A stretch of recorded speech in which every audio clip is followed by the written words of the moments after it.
तो आज हम बात करते हैं किसके बारे में, पिच के बारे में। उसके बाद हम बात करते हैं प्रबलता के बारे में। उसके बाद हम बात करते हैं किसके बारे में, क्वालिटी के बारे में।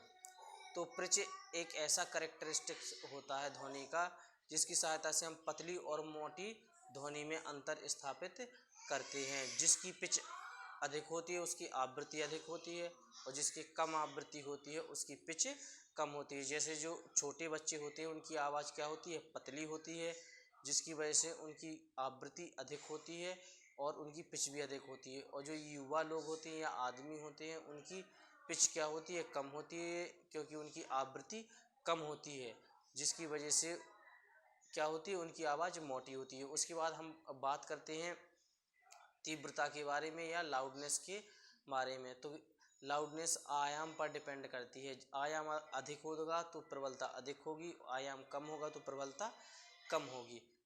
जैसे जब हम डीजे को बजाते हैं तो बहुत तीखा हमको सुनाई देता है।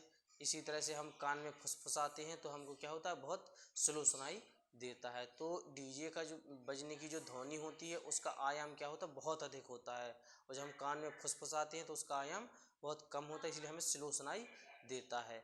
अगली हम बात करते हैं क्वालिटी के बारे में। तो क्वालिटी क्या होता है, एक ऐसा कैरेक्टरिस्टिक्स होता है साउंड का जो समान पिच और समान किसकी प्रबलता या लाउडनेस के ऑब्जेक्ट में डिफरेंट करता है। जैसे विभिन्न वाद्य यंत्र एक साथ बज रहे हैं तो उनमें हमको सबकी आवाज़ अलग अलग समझ में आती है। जैसे बांसुरी की आवाज़ अलग समझ में आएगी, तबले की आवाज़ अलग समझ में आएगी, हारमोनियम की आवाज़ अलग समझ में आती है। तो ये हम किसकी वजह से अंतर स्थापित कर पाते हैं, क्वालिटी या गुणवत्ता की वजह से। Thank you.